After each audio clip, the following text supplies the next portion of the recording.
Qin Yichen mengambil ginseng darah besi Wan Nian, berbalik dan pergi, tidak memberi Liu Suang waktu untuk bereaksi sama sekali. Qin Yichen tidak peduli hanya dengan ginseng darah besi berusia 10.000 tahun. Lagi pula, ada begitu banyak bahan obat untuk menyempurnakan pil peningkat jiwa. Bahan obat ini kurang dari 1/10, dan itu hanya bisa muncul dalam resep sebagai ajuvan. Tetapi untuk membawanya pergi adalah untuk menunjukkan sikap Anda. Dia perlu memberi orang-orang ini di belakang layar sinyal, yaitu, dia kekurangan bahan obat ini. Orang yang tidak memiliki keinginan dan keinginan, tidak ada yang berani menggunakannya dengan santai. Qin Yichen memberi mereka pegangan untuk mengendalikan dirinya. Liu Suang tidak peduli dengan tembaga dan besinya yang rusak, dan dengan cepat mengikuti Qin Yichen dengan ekspresi kecewa. Benda ini bukan milikku. Itu disimpan sementara oleh temanku di tempatku. Bisakah kamu mengembalikan barang ini padaku? Setelah berbicara, Liu Suang hampir bersujud kepada Qin Yichen. Nilai 10.000 tahun ginseng berdarah besi ini tidak rendah. Orang dewasa secara khusus memperingatkan ketika dia mengeluarkannya. Itu harus ditempatkan di alam rahasia untuk menarik orang nakal untuk menjalani putaran tes. Sekarang setelah hal-hal penting seperti itu diambil, bagaimana mungkin dia tidak cemas?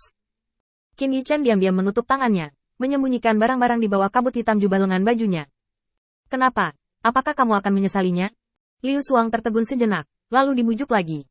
Tidak, kamu dengarkan aku. Selain dari hal ini, kamu bisa mengambil semuanya untukmu. Dan kamu bisa memberikan semuanya untukmu.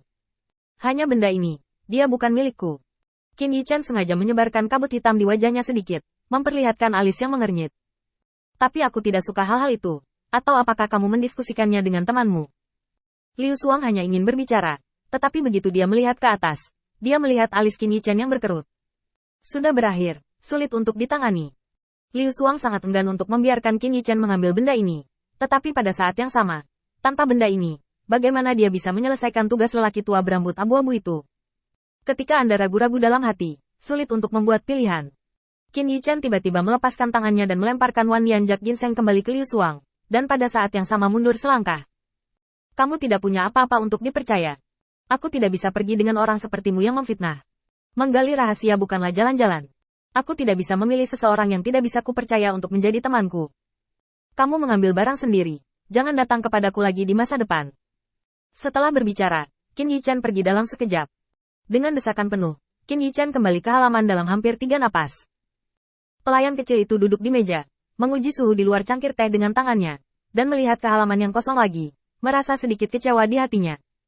Dengan hati-hati menuangkan teh yang telah benar-benar dingin dan mengisinya kembali, lalu menoleh dan melihat pakaian yang tergantung di halaman yang bergerak tertiup angin. Alisnya terangkat, dan seteguk gigi cangkang muncul di bawah bibir Zhu. Sama seperti pelayan kecil itu penuh kegembiraan, satu tangan tiba-tiba menekan kepalanya. Teh tidak terlalu disia-siakan, itu bukan kebiasaan yang baik.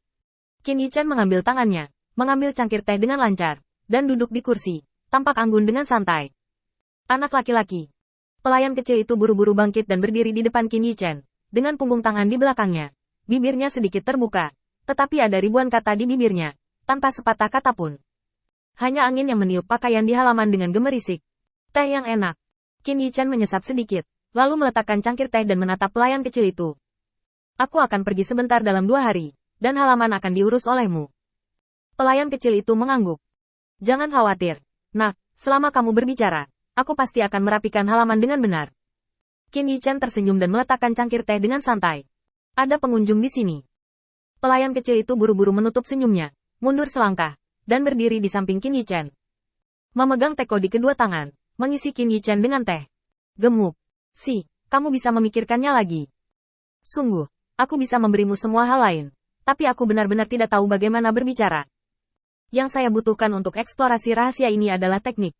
Bisakah saya menyerahkan sisanya kepada Anda? Setelah tujuan Liu Suang terungkap, Qin Yichen sangat yakin bahwa dia pasti akan muncul di depannya lagi, dan akan memberinya banyak manfaat.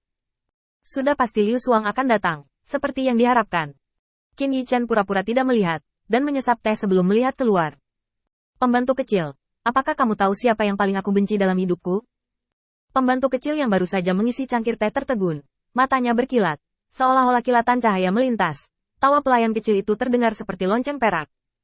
Tentu saja yang paling dibenci anak itu adalah orang-orang yang tidak percaya pada kata-kata.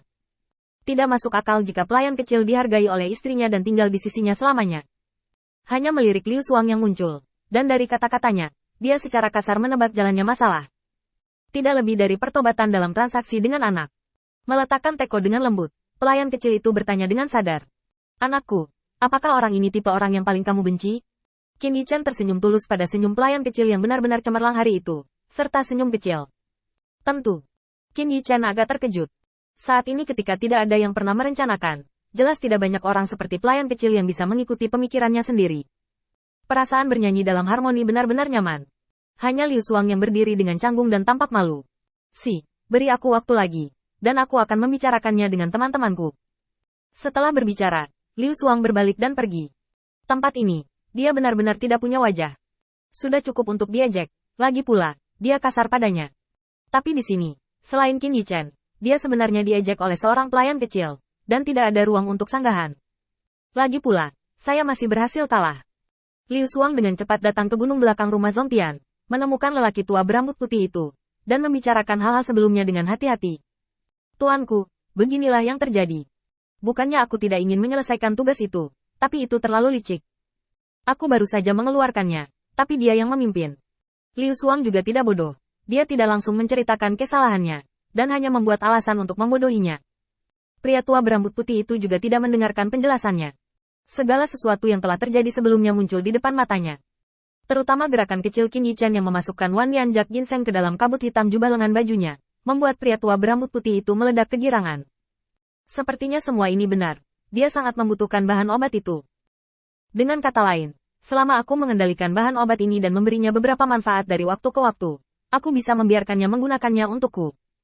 Selama kamu menggulingkan aturan keluarga Zongtian, kamu dapat menghapusnya sesuka hati. Satu-satunya hal yang tidak jelas saat ini adalah seberapa kuat dia.